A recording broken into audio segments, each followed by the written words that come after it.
Buy-to-let is probably the worst property strategy for 2023. Let me explain why. When buy-to-let first started in this country and it really started growing, it was good old Maggie Thatcher back in the day when she started encouraging all of us to become a nation of homeowners and buy-to-let mortgages started to appear. What happened is people started to realize they could buy property for a smaller amount of money. I put a deposit down, borrow some money from the bank as a buy-to-let mortgage, rent that property out, make a little bit of profit each month, but then over time the house prices started to go up and they were making money from the increase in equity as well. So that was a fantastic strategy for a very long time and it made a lot of people a lot of money. However, things have moved on, things have changed now, and the market is now completely different. One of the biggest challenges with this sector right now is taxation. So if someone's purchasing a buy-to-let property in their own name, effectively they're almost going to be taxed on the turnover, i.e. all the rent collected, rather than the profit that they make each month, which numbers can be completely different. The turnover versus the profit, those numbers are wildly apart from each other. And if you're getting taxed on the higher amount, all of a sudden it doesn't become very viable. Then interest rates are now super high compared to what they were, say, a few years ago, meaning that the profit margins are a lot slimmer.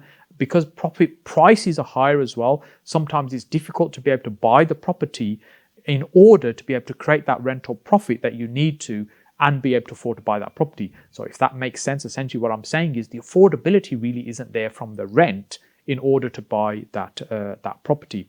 So when we look at these things in combination, and as well as things like regulation changes, the law is heavily in the favor and the side of the tenant, rather than being a more balanced view and having it partially beneficial for a landlord and partially for a tenant, having a fair system. In my mind, it's really beneficial for a tenant, meaning that it can make things very difficult for a landlord, and a landlord can slip up, make a mistake on things and fall into a huge amount of difficulty. And all these things are making buy-to-let less and less attractive each and every day.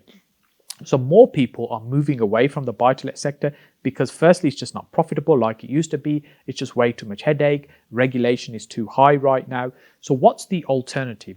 Well, if you think about why people got involved in buy-to-let, it was really either to create some cash flow each month, or it was to be able to create a long-term legacy, i.e. you're building up capital in a property for the long term. Now, that is still possible, so you can still do certain strategies where you've got capital growth happening over time. So, for example, it could be a commercial property that you have. And for cash flow, my favorite strategy has always been HMOs because they produce a really good income from a single property and service accommodation, i.e. short-term stay, which means, again, we produce a high cash flow from a single property. So rather than having buy-to-lets, HMOs and service accommodation will produce way more income than a buy-to-let property will. And all of this is also taking away from the traditional buy-to-let sector, and i.e. there's less and less accommodation being available in this way for people, which is causing another problem. But the government needs to understand and recognize that actually it's not landlords that are going to jump in and resolve this housing problem. It's the government's problem, and they're not incentivizing landlords to help and contribute towards finding a solution to this problem.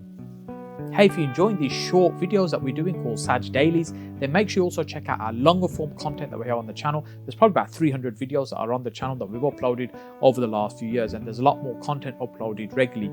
And if you're enjoying it, then make sure you click on that like button. Also subscribe to the channel, but more importantly, leave me a comment. Let me know what it is about these videos you're particularly enjoying and particularly liking. And once you've done that, make sure you click on this video, and I'll see you over here next.